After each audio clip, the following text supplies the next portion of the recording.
Welcome to The Explainer. Today we're jumping right into a story that honestly completely shatters the conventional image of ancient history. We usually think of the distant past as, primitive, but the source material we're looking at today presents a wildly different narrative. We're diving straight into the tragic end of Atlantis, specifically during the era of King Agasha. Now, this isn't just some fairy tale about a doomed island. The text presents this as a really chilling, cautionary tale of a highly advanced society that was ultimately destroyed, not by random natural chance, but by its own staggering hubris. It's the ultimate question, isn't it? How does a civilization that has achieved literal godlike power end up completely erasing itself from the face of the earth? As we look through the source text, we see this incredibly cinematic story of wonder that just gradually darkens into sheer dread. It's a narrative that forces us to look at the exact tipping point where supreme technological advancement crosses the line into fatal arrogance. I want to note right off the bat that this explainer is drawn directly from spiritual readings detailed in the source text, specifically focusing on the catastrophic final days of this legendary continent. Through these readings, which trace back over 10,000 years, by the way, we're given this super rare window into the inner workings, the insane technologies, and the ultimate moral collapse of the Atlantean Empire. Act 1. The Pinnacle of Hubris. The source material makes one thing absolutely abundantly clear. Atlantis didn't fall because it was primitive. It fell because it was dangerously advanced. They reached technological milestones that we are literally only just beginning to grapple with today. And this brilliantly illustrates the core conflict here: scientific omnipotence versus profound spiritual decay. See, the Atlanteans developed these incredible technologies, but they entirely lost their spiritual reference. They forgot that human dignity resides in the soul, and they embraced this incredibly distorted materialistic view. They genuinely believed they had become gods. So the crucial point is what they actually did with this so-called godlike power. According to the readings, they mastered genetic engineering. And we're not just talking about tinkering in a lab. They literally built factories to mass-produce artificial humans. They completely stripped away all human dignity, creating clones through specialized equipment just to serve as a robotic slave class. The elites of Atlantis used these artificial humans to handle all of their labor, which allowed them to just live an absolute unchecked luxury. It was the ultimate, horrifying manifestation of playing God. Act 2. Terrifying weather weapons. Now, this supreme arrogance didn't just stay within their own borders. It extended into a ruthlessly destructive foreign military policy. Because, when you believe you're a god, everyone else just becomes expendable. And the sheer terror of their arsenal is honestly staggering. They didn't just use conventional explosives, they weaponized the climate itself. First up, they had what the text calls cooling bombs. These were dropped on Greenland, rapidly increasing carbon dioxide levels and dropping massive amounts of dry ice and snow to literally trigger an artificial ice age. Absolutely wild.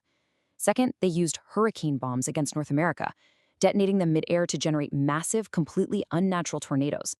The target of those hurricane bombs in North America was a civilization of what the text refers to as the Red Race, and the brutality of this campaign is just staggering.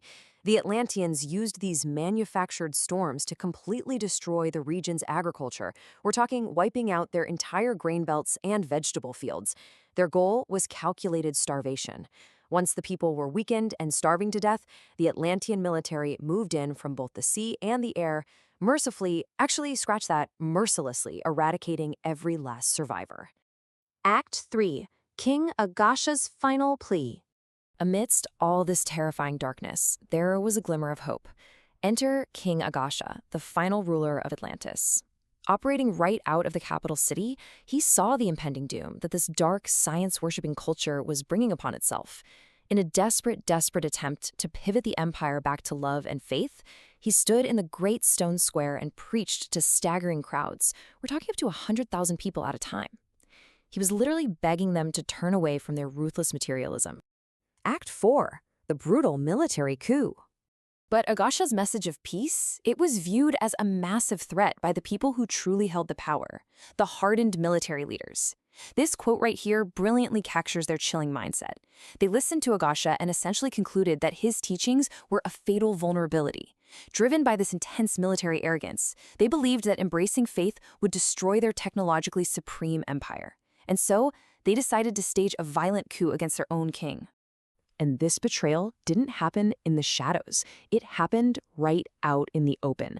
The military violently suppressed the royal guards and captured the entire royal family, dragging them to the exact same square where Agasha had literally just been preaching his message of salvation to the masses.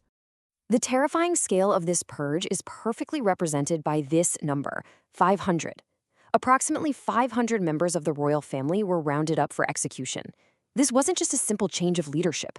It was the total, systematic eradication of the spiritual heart of Atlantis. The crucial point here is just how methodically evil this operation was. The military dug a massive pit right there in the center of the square. They threw those 500 members of the royal family into the hole and literally buried them alive. And to erase the evidence of their horrific crime, they completely restored the square, paving it right back over with stone so it looked exactly as it had before.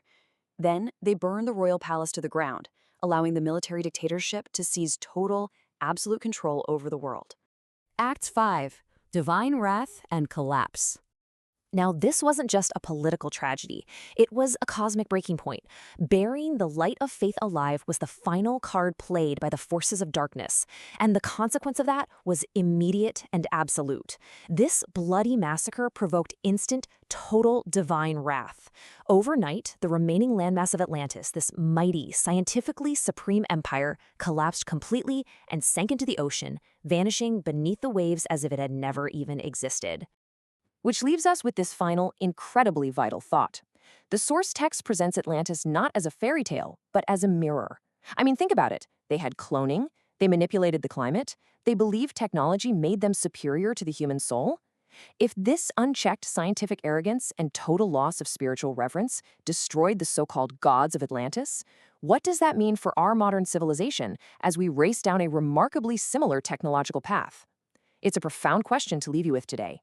Thank you so much for joining me on this explainer, and keep questioning the world around you.